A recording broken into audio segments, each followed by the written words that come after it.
Today I was remembering a conversation I had with God some time back. I guess it was a few months ago. And in that conversation, I was explaining to him how, I'm just so grateful, like he knows me so well. And, I've always said that I'm just really not a good traveler.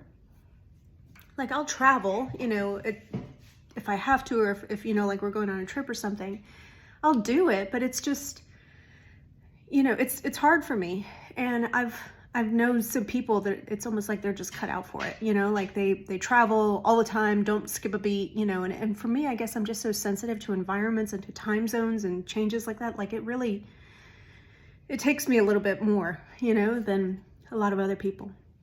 And I just remember talking to him and saying, God, thank you, like the ministry that I'm cut out for, the stuff that we do, it just, my jobs, like it doesn't, like, that's just not really required of me to travel that much.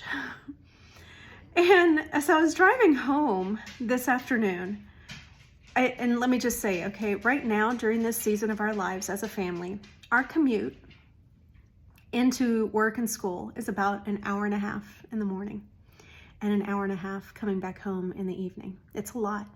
We're on the road quite a bit.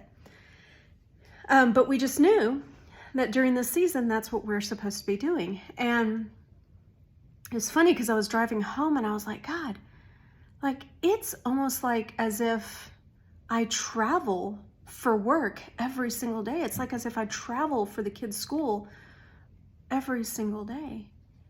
And he said, yeah, you remember that conversation you had with me some time back where you said that you weren't a traveler?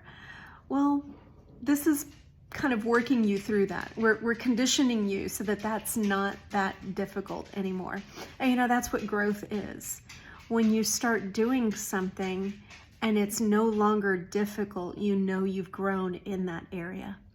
And sometimes I feel like God allows us to do things like that. He allows us to go through seasons where it feels so contrary to everything that's like natural to us. I was listening to Chris Valentin a couple days ago, and he has this thing that he talks about where, we're all just so like in love with strengths finders and all of that, right? Like I love that kind of stuff. That stuff is wonderful. And he's like, those are great. And they're wonderful for you to know your strengths. He goes, but a lot of times, we bring our strengths to God and God is like, that's great. We're not going to be using any of those because I'm actually more greatly glorified through your life when you do things that there's no way you could have done them in your own strength.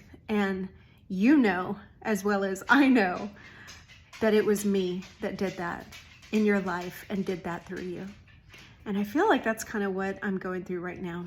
I don't know. Like I'm probably still in denial, but like just the thought that there would be a lot of travel in my future, or maybe it's like preparing my kids for travel. I don't know. But it's just interesting. I feel like right now he's allowing me to go through this so that I can stretch, so that it's not, you do something long enough and eventually it just doesn't get hard anymore. And that's when you've grown.